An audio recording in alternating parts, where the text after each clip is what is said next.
वाराणसी शहर व उसके आसपास के क्षेत्रों की खबरों के लिए हमारे चैनल HNS न्यूज सच की आवाज को लाइक करें, शेयर करें, कमेंट करें और बेल आइकन को दबाएं। किसान यूनियन के आह्वान पर हरियाणा में 72 घंटे के लिए टोल फ्री करने के बाद शनिवार को भारतीय किसान यूनियन के प्रदेश अध्यक्ष गुरनाम सिंह चढ़ूनी राष्ट्रीय राजमार्ग 9 पर स्थित मैयर टोल प्लाजा पर पहुंचे। उन्होंने टोल पर धरने पर बैठे किसानों व अन्य लोगों को संबोधित किया। प्रदेश अध्यक्ष गुरनाम सिंह चढ़ूनी ने कहा कि सभी किसान भाई रिलायंस के पेट्रोल पंपों का बहिष्कार करें और वहां से तेल न डलवाएं। उन्होंने कहा कि किसानों के अलावा अन्य संगठन जो भी किसान आंदोलन का समर्थन करते हैं वह रिलायंस से पतंजलि के उत्पादों का बहिष्कार करें और उनसे कोई सामान न खरीदें।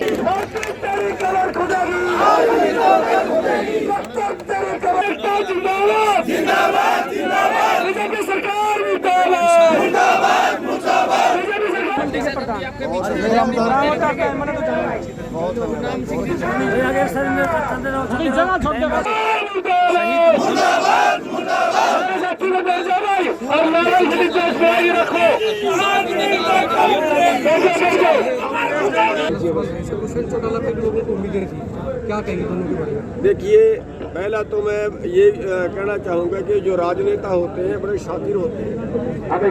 अब अगर हम दोनों की बात करें, दुष्यंत चौटाला की और वीरेंद्र जी की, दोनों की बात करें, दोनों जो है वो किसान खानदान से, और इनके सर छोटू राम का एहसान हम नहीं दे सकते। चौधरी देवीलाल, उन्होंने किसानों के लिए बहुत कुछ किया है, लेकिन इन्होंने उनके खून को भी कलंकित कर दिया।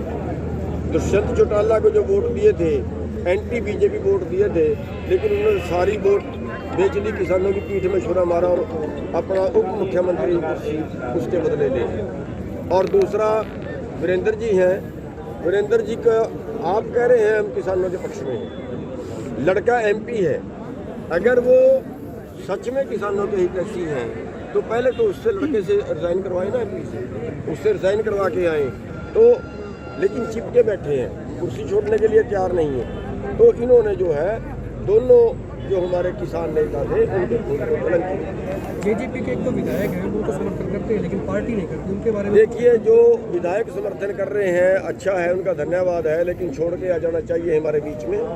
और दूसरा ये है कि हमने अनाउंस ये किया है कि जहाँ भी ये आए वहीं पे इनका विरोध करें, और बहुत अच्छा हो भी रहा है। अम्बाड़े में इनको भगाया गया है, कल कुरुक्षेत्र में प्रोग्राम था, वहाँ से ये भागे हैं, चीका से भागे हैं, उचाने से भागे हैं। कई जगह पे जो रोष प्रदर्शन के खिलाफ हुए, और इनको जनता जो है वो एक तरह से सबक सिखा रही है। आज आपने एक नई बात कही, बाबा रामदेव के जो प्रोडक्ट्स हैं उनका भी बहिष्कार करें किसान। हाँ, हमने 3 लोगों का कहा है, अंबानी का, अडानी का और बाबा रामदेव का, क्योंकि बाबा रामदेव भी पहले हमारे बने, फिर हमें ही लूटा। तो इसलिए इन तीनों का जो है, जो इनके प्रोडक्ट हैं उनका बहिष्कार करें, लेकिन जबरदस्ती नहीं।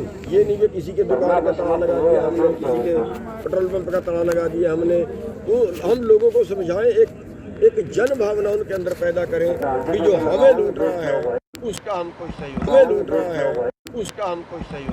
मुझे क्या लगता है अगर आंदोलन लंबा खिंच गया तो कोई मिस हैपनिंग्स हो सकती है, बिगड़ सकता है माहौल?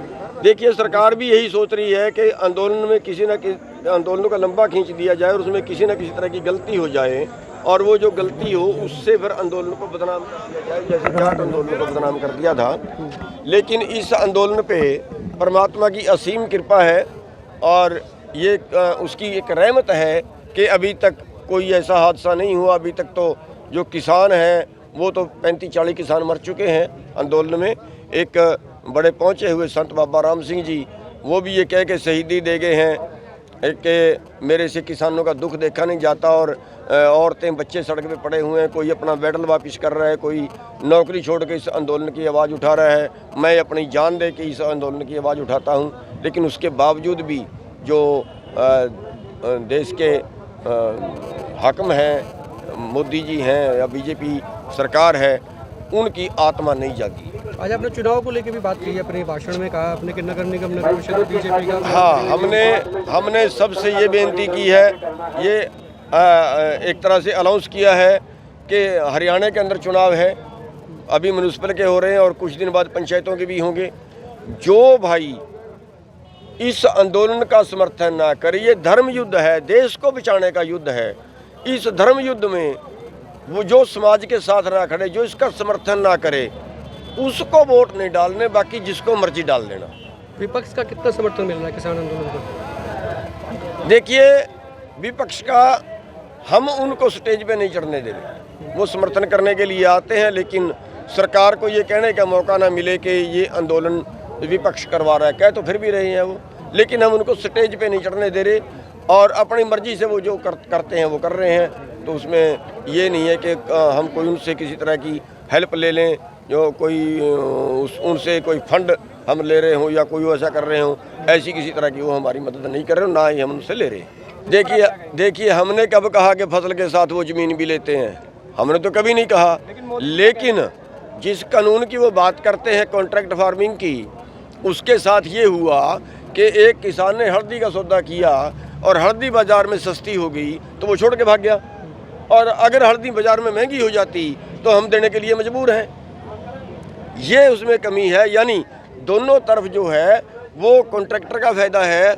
अगर फसल का भाव ज़्यादा आ गया तो हमारी मजबूरी है, हमें उसी रेट पे देना पड़ेगा, और अगर बाज़ार में भाव कम आ गया तो हमारी फसल की क्वालिटी डाउन दिखा के, ये अधिकार उसके पास है, हमारी फसल की क्वालिटी डाउन दिखा के उसको छोड़ देगा, और हम दोनों तरफ हमें घाटा है।